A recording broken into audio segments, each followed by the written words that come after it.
When I watch my videos back, I notice that there are some mistakes that I frequently make and that I know better. Pretty much mistakes that I know not to make, but I still make those mistakes.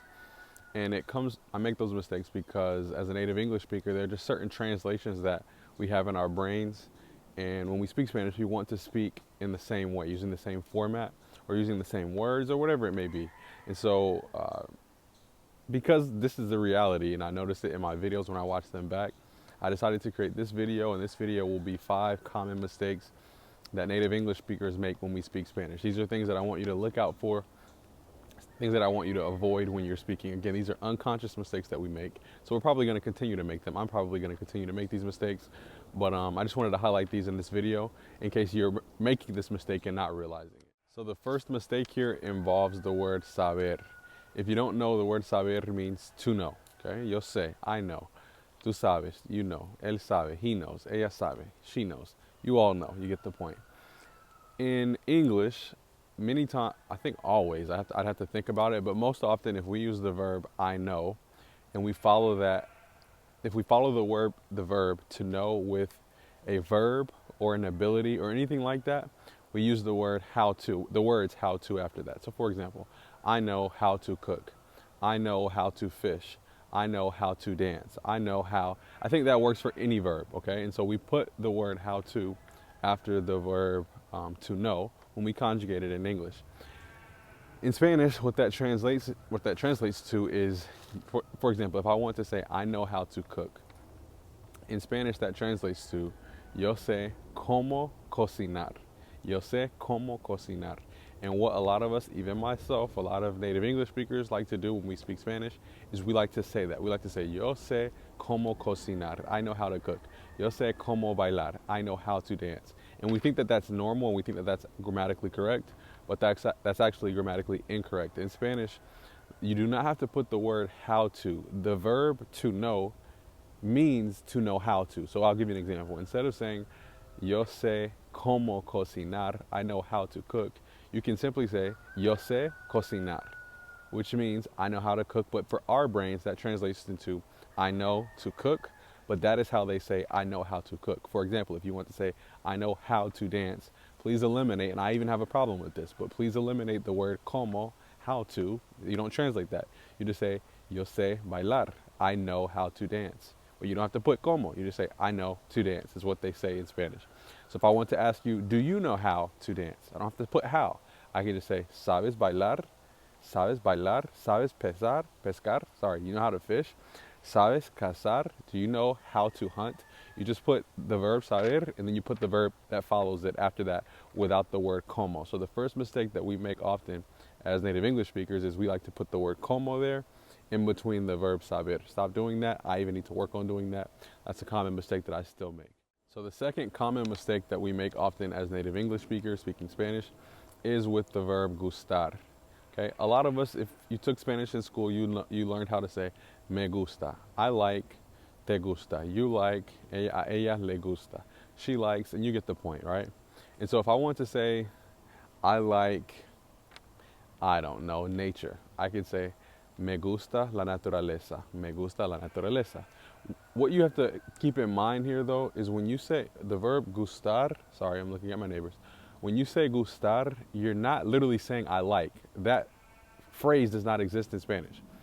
To communicate the same thing that we communicate in English when we say I like, to communicate that in Spanish, they're pretty much saying like this pleases me.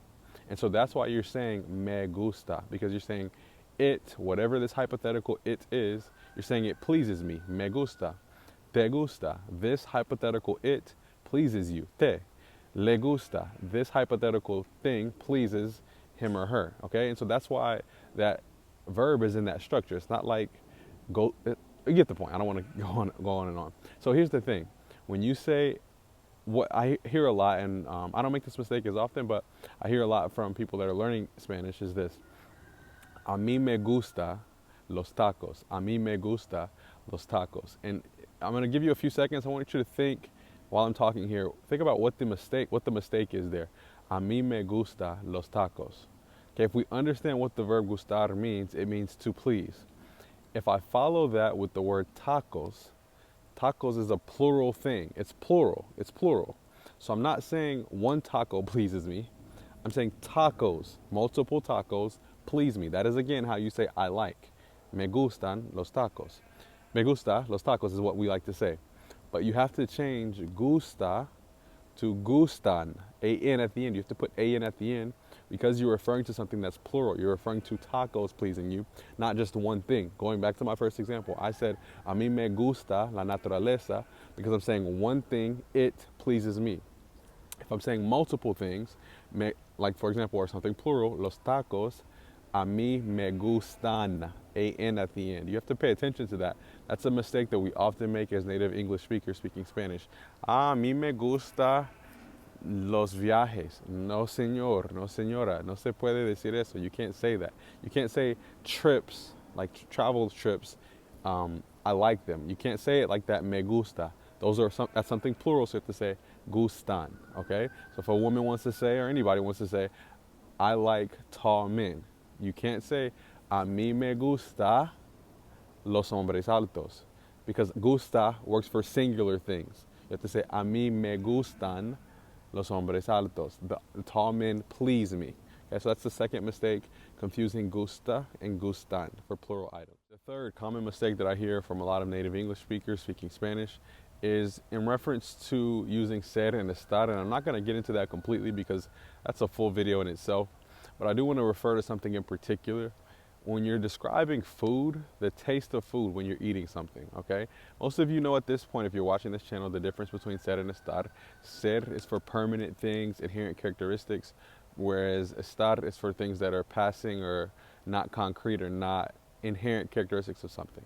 Or when you're describing a state of being, you all get the point with that. And if you don't, just look that up. You can find it. You can probably find an explanation better than the one that I could give you right now in this short video. But when you describe the taste of food, you have to use the verb estar. I hear so many times in YouTube videos of native English speakers that are traveling and tasting food in Mexico or in other countries, they always say, es buena, la comida es buena, talking about the taste of a food that they're eating in the moment. You do not say that. In Spanish, to describe the taste of something in the moment, they use the verb estar, estar. Esta comida está buena. And to be honest, they do say buena, but most often what I hear when they describe food is rica, la palabra rica. Rica means rich, but they're not describing, you know how in English we have the word rich to describe the taste of something, being fine, being kind of heavy, or, you know, you guys know what rich means when you describe the taste. That's not what they're meaning there. They're just meaning the food tastes good. Okay, so they can say, estos tacos son ricos. Look at that. I even just made that mistake. It's not son, están ricos. Okay, so again, I've been speaking Spanish now for approaching 3 years, and I even unconsciously just made that mistake. So please pay attention to that. And again, it's honest. It's an honest mistake. It's understandable because we don't. In English, we just say it's good. Like, it is good. The tacos are good, right? And so our natural translation for that is son, but you don't say that. If you're just describing them in general and you're not describing their taste in the moment, sure, you can use ser. But if you're describing the taste of something, I'm repeating myself here, you're going to say está. And again, I just made that mistake. Let's go on to the next common mistake that we as English speakers make speaking Spanish. In any video like this that I've seen along my own Spanish learning journey, I've noticed that they all mention this, and it's important to mention this fourth mistake because it's very common, and it's something that I even used to do. There are a lot of cognates in English and Spanish. A cognate is just a word that is literally the exact same in English and Spanish. They sound the same and they have the exact same meaning. So almost any word that ends in T-I-O-N in English ends in C-I-O-N in Spanish. Any word that ends in like probably, specifically, basically, in Spanish ends in mente, básicamente, probablemente, especialmente. So those are cognates, those are legitimate cognates, but there are some false cognates. There are some words that sound the exact same in English and Spanish, and for a native English speaker, we would assume that they mean the exact same thing, but they don't. And I'll give you a perfect one right now. And remember that rule that I just taught you all about mente, right? Or basically the ly ending translating to mente in Spanish at the end of words. And so I could say, actually, I think this, actually, okay? And so the natural equivalent to that for us as native English speakers would be actualmente, And I used to make this mistake a lot when I was talking to Sharon in particular. Shout out to Sharon. Thank you for correcting me on this. I used to say, actualmente yo no creo así. Actualmente, but that's not how you say actually in Spanish. That is a false cognate. It's not a legitimate cognate. It's not a real cognate. It's a false cognate. In Spanish, actualmente really translates in English to currently, okay? So that is something that you have to be careful with when you're, that's a common mistake that I hear from beginners and intermediate Spanish learners, is making that mistake with assuming that all words that have those similarities in between the languages have the same meaning. Okay, if you would like to say actually in English, if you'd like to say actually in Spanish, there are multiple ways to do it. You can say de hecho, or de verdad, or realmente. Okay, those are ways that you say actually. You don't say actualmente, because actualmente means currently. That is the fourth common mistake that us as native English speakers make when we're speaking Spanish. Let's move on to the fifth and final. And I think I have 2 bonus examples, and so I think they'll end up being 7, but here we go. The fifth mistake that a lot of native English speakers make when speaking Spanish is with the words lo and la. Lo and la, for the most part. For the most part, I know some of you are going to be in the comment like, well, actually, you can say lo for usted. I get it, guys. I know. Follow me, I know. Lo and la, for the most part, can we agree, for the most part, means it, okay? Like, lo voy a hacerlo. Voy a hacerlo. I'm going to do it. Or voy a pasarlo. I'm going to pass it, okay? So we get the point. Here's the thing. What a lot of us do, and I even make this mistake, when we use lo or la, I'm going to use some examples here. I'll use some sentences here so you can understand this a little better. But when we use lo or la, a lot of times we don't pay attention to what we're describing. And we have to ask ourselves this question. Why are there 2 forms to say it in Spanish? Why do we have lo and la? We have lo and la because one is for masculine objects or items, and one is for feminine things. We fall into the trap a lot of times as native English speakers of only using the masculine form of it. So we just naturally want to translate everything in English that has it. We want to translate that with the word lo, and that's not correct. Here's an example. Te quiero decir una historia. Okay? Yeah, I'm going to use that example. Quiero decirte una historia. I want to tell you, really you would say quiero contarte una historia. Quiero contarte una historia. I want to tell you a story, okay? Here's what I'm going to say after this.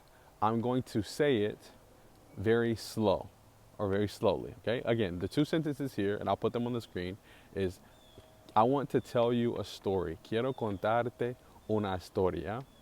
I'm going to say it slow, or I'm going to say it slowly. What we like to do is we like to say, lo voy a decir lento o lentamente. Lo voy a decir lento. Why is that a mistake?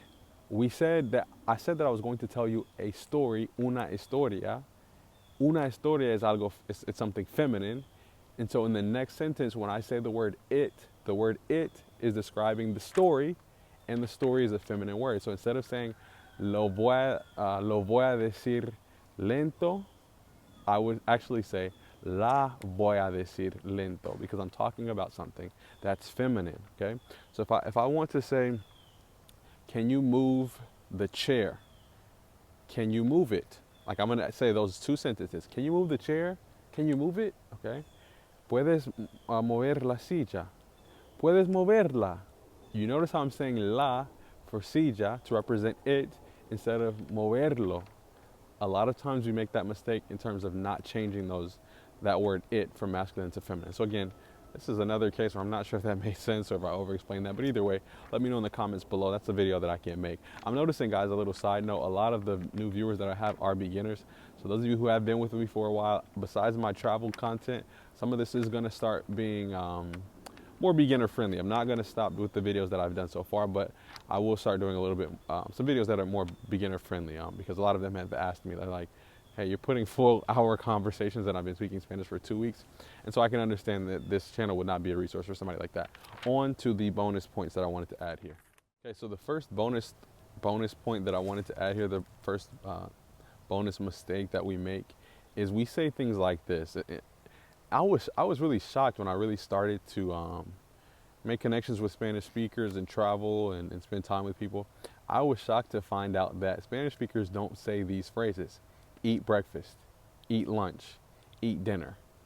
Now they do say that, but they say it in a way that was not intuitive for me, because before I really spent a lot of time with native Spanish speakers, what I assumed is what I had been taught through traditional resources, and that was that to say to eat breakfast, you say comer desayuno. To say eat lunch, you say comer el almuerzo. To say eat dinner, you say comer la cena. And sí se puede decir eso, sí se puede. Like, you could say that, you can say that, like you can say that, but they don't say that. Like, a lot of times native Spanish speakers don't say that. They use verbs that literally mean to eat breakfast, to eat lunch, to eat dinner. And so here's what they often say. I remember being in Colombia or Peru, I can't remember. Or it could have been here, I can't remember. But someone texted me and was like, Michael, ¿estás listo para desayunar? ¿A qué hora quieres desayunar? And I'm like, desayunar? What does that mean? That means to eat breakfast. They don't say comer desayuno. That verb literally means to eat breakfast. And I know a lot of you already know that, because a lot of the newer resources include that. I found that in some of the newer resources, but that's something that I just was not exposed to. A lot of times they don't say comer desayuno. They say desayunar. ¿A qué hora almuerzas, Michael? ¿A qué hora almuerzas? What time do you eat lunch? And so that verb handles the whole eat lunch. The two words there, it handles that in one verb. And same thing for eat dinner, it's cenar. ¿A qué hora vamos a cenar? They don't say ¿a qué hora vamos a comer la cena? I guess you could, like you can say that. I've heard it every now and then, but most often I hear ¿a qué hora vamos a cenar? ¿A qué hora vamos a cenar? Okay. And the last common mistake that we make as native English speakers, and this is a tough one. I don't want this to be super long, but we use the incorrect pronouns when we're using certain verbs. Now, here's what I mean.